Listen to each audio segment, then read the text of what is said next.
They're going to come for you. You're too clean for this game. That was not a line from a movie.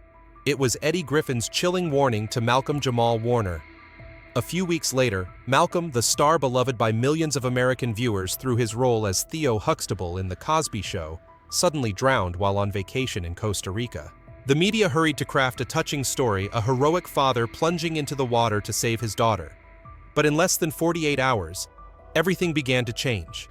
The daughter wasn't in the water, the wife wasn't at the scene, and the beach where Malcolm died? It's a notoriously dangerous area. No lifeguards, no cameras, not a single witness. So what exactly happened to Malcolm-Jamal Warner?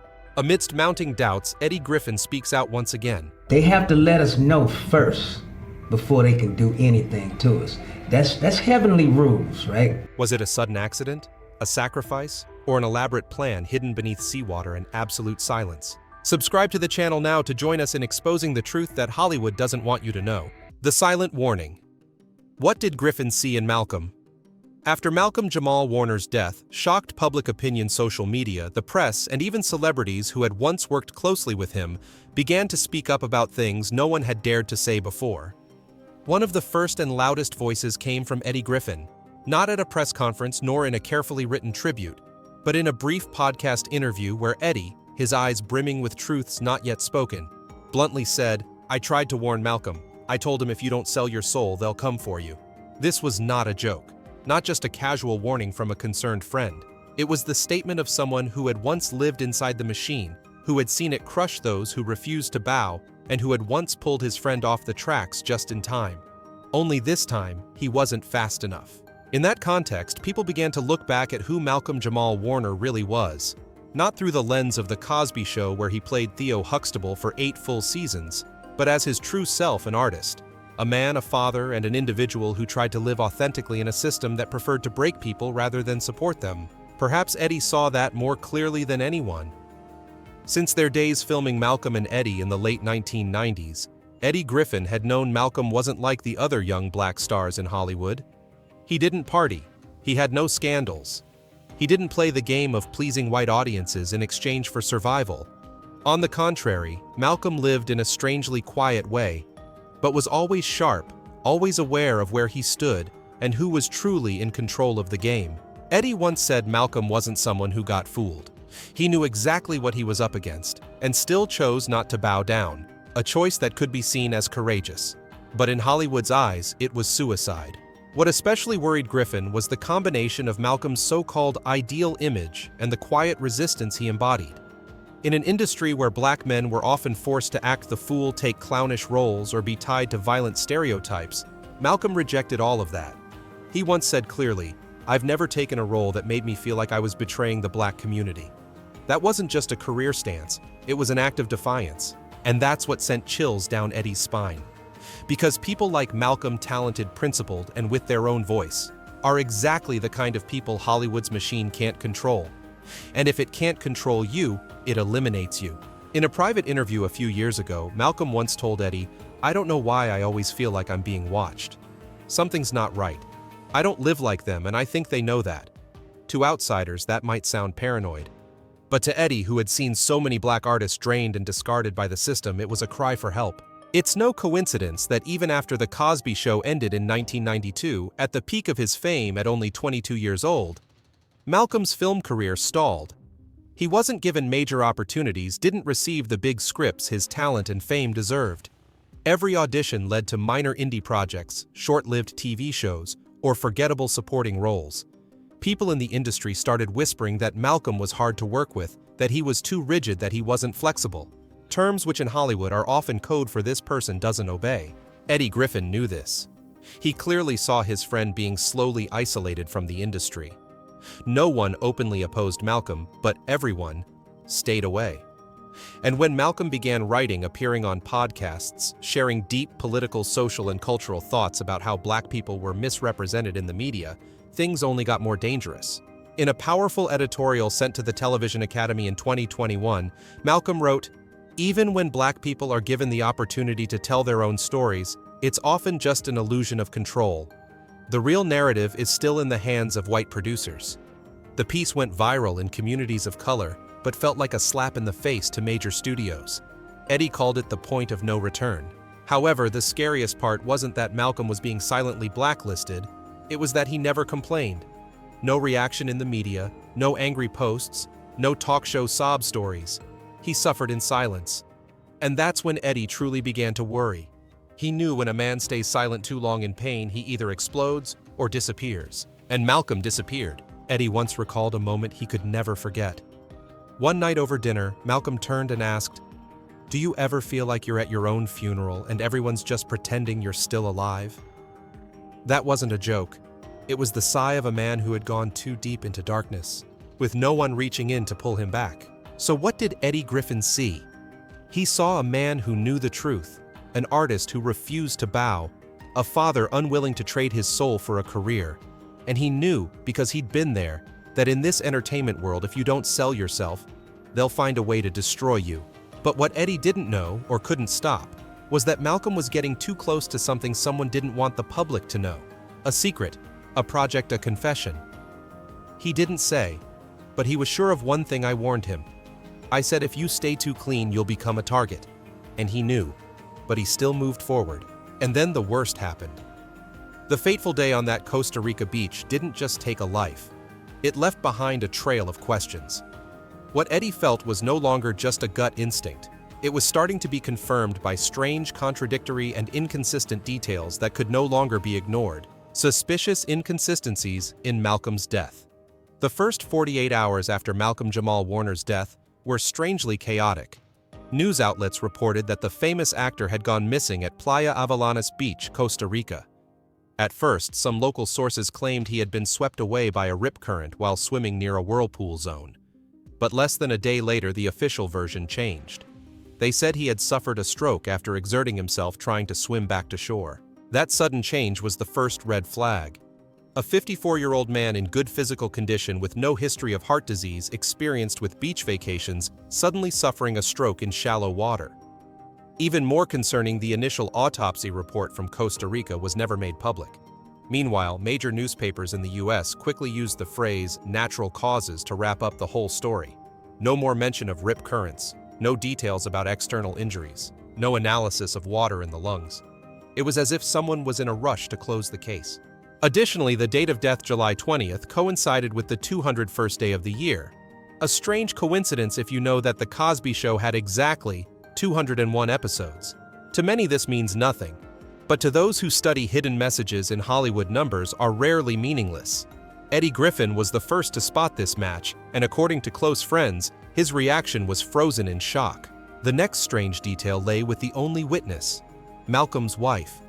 In her initial statement to the Costa Rican press, she said the whole family was swimming together when Malcolm was pulled away by the current. But in an exclusive interview with CBS Mornings a few days later, she said he felt tired, swam to shore by himself, made it to land, and then collapsed unconscious. Two contradictory stories. One said he was dragged away and never returned. The other said he reached shore but suddenly fell. So what really happened? Even more suspicious was how quickly the aftermath was handled. Within just 5 days of his death, Malcolm's body had been cremated in Costa Rica, supposedly per family request, before any legal procedures from the US could be initiated. No supplemental autopsy, no independent investigation, no chance for cross-examination. Observers couldn't help but ask, who made the decision so quickly, and why? At the same time, internet users pointed out a slew of oddities in how American media handled the event. There was no official memorial campaign from major outlets. Netflix, which once hosted classic episodes of The Cosby Show, didn't feature a tribute banner. Former castmates like Bill Cosby, Lisa Bonet, or Felicia Rashad, once the TV family, remained eerily silent or offered only cold, brief remarks. For such an iconic figure as Malcolm, this reaction was too little and too off. Even the official obituary omitted many details about his recent work. No mention of his writings criticizing white-dominated media. No reference to his upcoming independent projects, including a documentary titled Unseen Contracts, which, according to one source, aimed to expose the relationship between major studios and the financial control of once famous black actors. The film had completed pre-production, but after Malcolm's death, it completely vanished from all platforms. The official website went offline.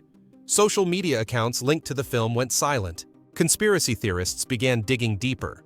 An anonymous Reddit post, allegedly from a technician who had worked with Malcolm, claimed the week before going to Costa Rica, "Malcolm told me if anything happened, don't let anyone say it was an accident. He had enemies, and he knew it." Though unverifiable, the post quickly went viral, sparking a wave of demands for a renewed investigation into the cause of death. When Eddie Griffin was asked whether Malcolm might have taken his own life, he reacted strongly. "No way. I knew him. Malcolm had a family, a purpose, and a film coming out that would expose what they're doing to us. He was a threat, but not to himself, to them." In a private podcast, Eddie shared a chilling detail. "Malcolm once told me there were documents on his laptop, if anything happened to him, to make them public. But after his death, that laptop disappeared. No one knows where it is. And no one is asking." That story has never appeared in any official investigation. This is no longer just about one man's death. It's a tightly controlled series of events, from media coverage to the handling of his remains to the witness accounts. No one, not even those closest to Malcolm, has publicly demanded the full truth. It's as if they've been instructed or warned not to touch this matter. And perhaps the most frightening part isn't what happened. It's what was never allowed to happen: an independent investigation, a clear explanation, a worthy memorial. Malcolm, a man too clean to be left alone. What made the case even more suspicious wasn't just the contradictions on paper. It was Malcolm himself, an artist who lived by his principles, refused to compromise, and was simply too clean to be controlled by any system of power. And in a world where power thrives on obedience, could integrity become a crime? Eddie Griffin once said something that might have sounded like a joke, but hit harder than any formal accusation. "In this business, if you're too clean, you become the problem." And no one embodied that statement more clearly than Malcolm-Jamal Warner. Born and raised in Jersey City, Malcolm entered showbiz as a teenager. But unlike many child stars who spiraled into drinking, partying, and scandal, he maintained a disciplined lifestyle. Throughout decades in what's considered an industry of indulgence, Malcolm was virtually scandal-free. No affairs, no drugs, no public feuds. No one ever saw him drunk nor caught him at loud parties. Even in his acting choices, he rejected projects that distorted the image of black people, a decision that cost him several lucrative roles simply because he was too principled. In an interview with Ebony, Malcolm once shared, "I don't want to be the face of a distorted stereotype. Sometimes you have to turn down a good offer now to protect something greater later." That might sound idealistic, even naive, in an environment where success is often built on silence in the face of injustice, or complicity with shadowy power structures. Malcolm wasn't just clean, he was too independent. When he couldn't find the right role, he wrote his own scripts. When no one would invest, he self-funded.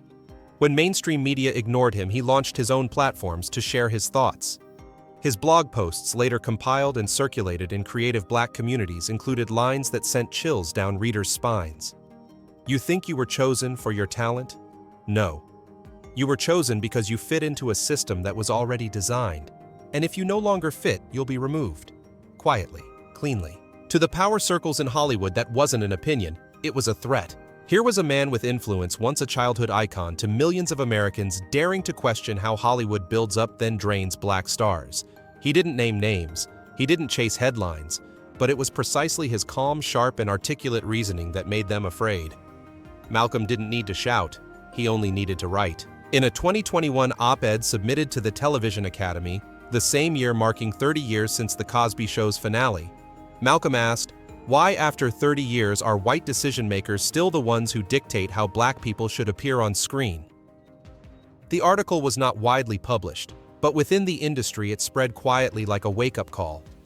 One anonymous screenwriter remarked, "Malcolm didn't play the victim, he simply stated the truth, and that's what made him dangerous." That danger, according to Eddie Griffin, didn't come from Malcolm's actions, but from his morals. Malcolm didn't sell his soul. And in this game, that's unforgivable. People like Malcolm, who can't be bought with money or swayed with fame, are invisible enemies to forces that thrive on manipulation. He didn't need to play a superhero to be one. Just by living differently, by living authentically, Malcolm unintentionally exposed the falsehoods of the entire system. And that system, like any power machine, cannot allow a breach to last for long. Thus, in his final years, Malcolm's career felt like it was being choked by an invisible hand. Film projects canceled at the last minute, sponsors pulling out without reason, cheap comedy offers, side roles stereotypical meaningless, sent to him as an insult. But he refused them all. "I'd rather not be seen than betray myself," Malcolm once told film students during a workshop. That was also the last public appearance he made on camera. His close friend recalled Malcolm once saying, "I'm not afraid to die. I'm afraid to live without being myself." And perhaps that's why he was never left alone. For those living in the power game, silence is the safe ticket.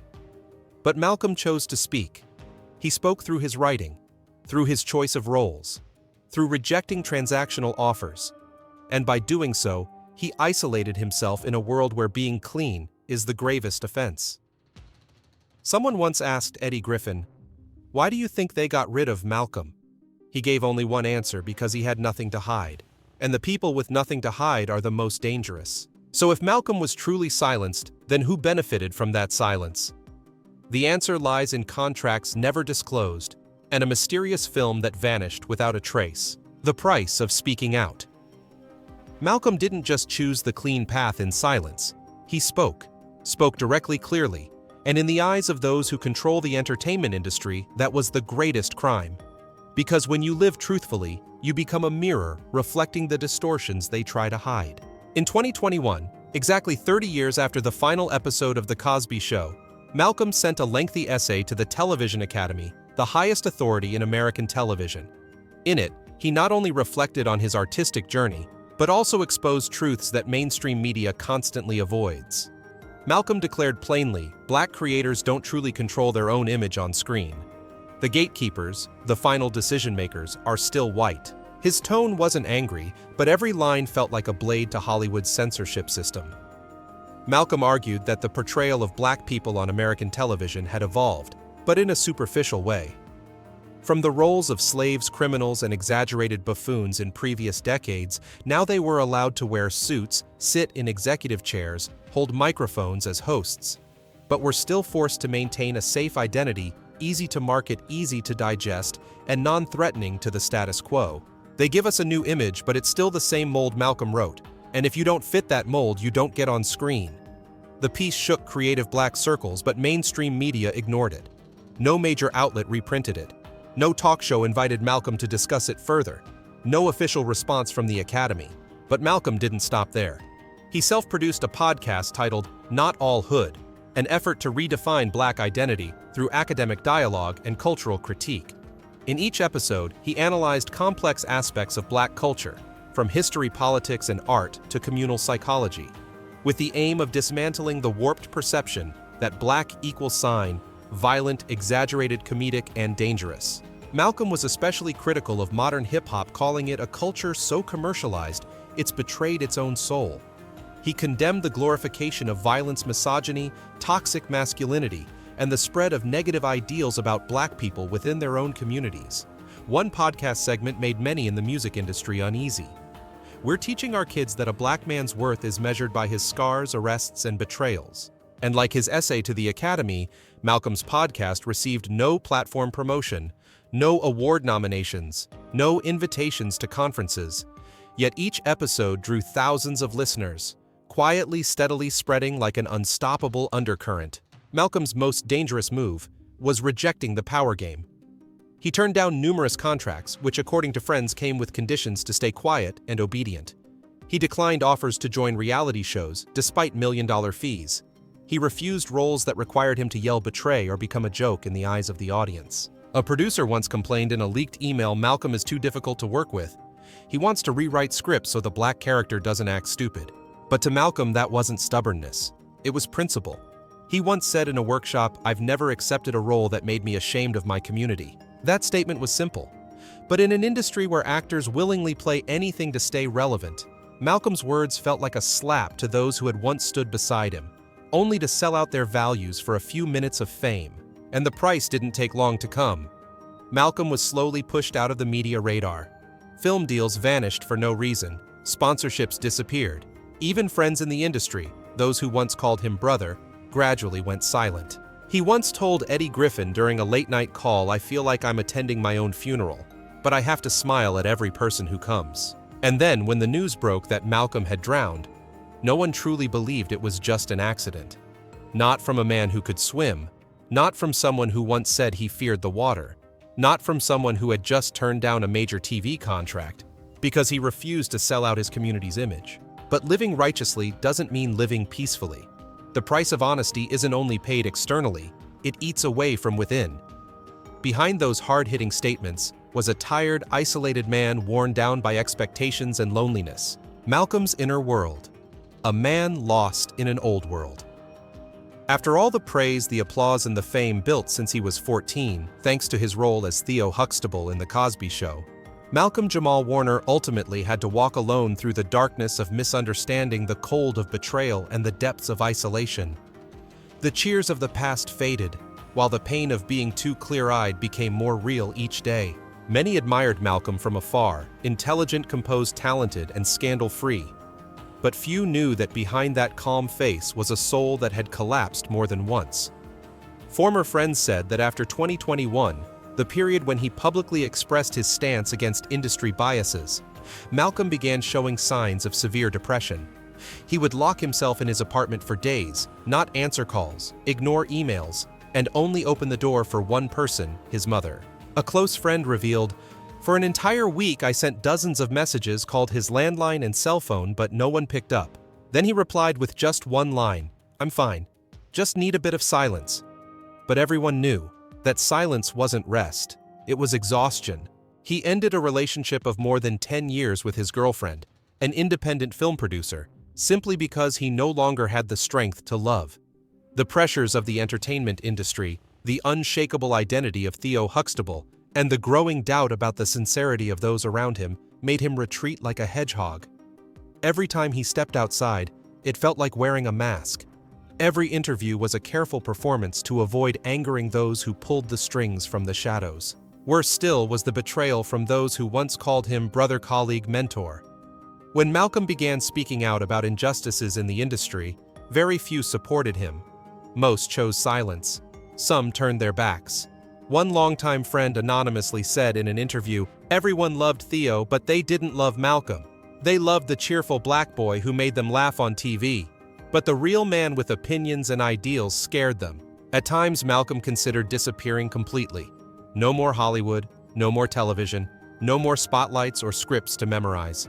He once contemplated changing his name, cutting ties with Malcolm Warner, to start anew as an ordinary, invisible man in society. At one point, he told friends he wanted to move to a small town and become a poetry teacher or compose anonymous songs for children's shows. No fame, no pressure, just a human being in the truest sense. But Malcolm couldn't. Not because he still craved ambition, but because the shadow of The Cosby Show was too large, so large that wherever he went, the name Theo followed him. That name once got him into the industry, but it also chained him to an identity that wasn't his. Even after becoming a director, producer, songwriter, and Grammy winner, even after starring in dozens of indie films and being praised for his subtle acting, people still only remembered that boy from back then and refused to acknowledge the man he had become. He once bitterly said in an interview with NPR, "I was never allowed to grow up in the public's eyes. They want me to always be Theo, sweet, naive, and never saying no to the system." And in the entertainment world, where honesty is sometimes a knife that cuts yourself, Malcolm became a lost soul. Not because he took a wrong path, but because the old world no longer had a place for those who truly wanted to change it. When someone like that falls into a fragile mental state and then dies under such suspicious circumstances, it's impossible not to ask questions. Some deaths cause pain, but some deaths cause doubt. And Malcolm's death belongs to the latter. Eddie Griffin, the man who broke the silence. While all of Hollywood stayed silent, while Malcolm-Jamal Warner's former co-stars dodged questions, while media outlets reported his death as just another vacation accident, there was only one man who dared to speak, and his voice cut through the entertainment industry's false veneer like a blade. Eddie Griffin. Not just a veteran comedian, Griffin is a survivor, someone who has seen the truth and refused to compromise. He didn't speak out for fame or out of anger, but for one simple reason: I was Malcolm's friend. And I know how Hollywood works. Griffin didn't just talk about Malcolm, he painted a broader, haunting picture of the system. If they can't control you, they'll make you disappear. People like Orlando Brown, once a promising child star, now portrayed as a madman through smear campaigns. Gary Coleman, once world-famous, died poor and sick after accusing the industry of exploiting children.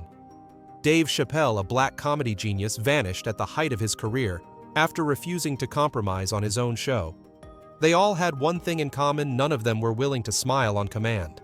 Griffin calls it the price of freedom in this industry. He doesn't speak with bitterness, but with experience.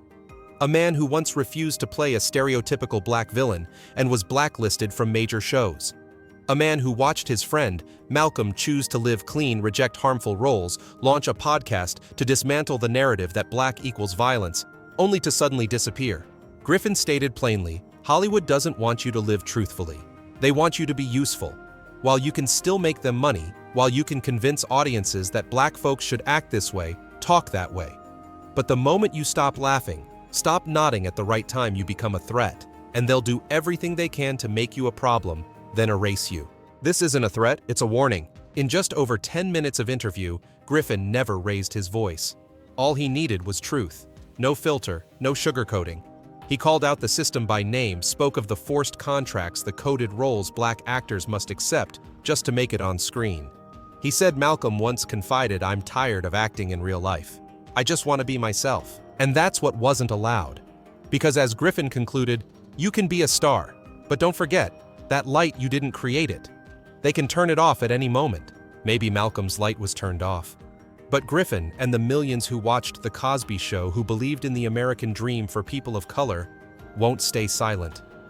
Because this wasn't just a death. It was a wake-up call.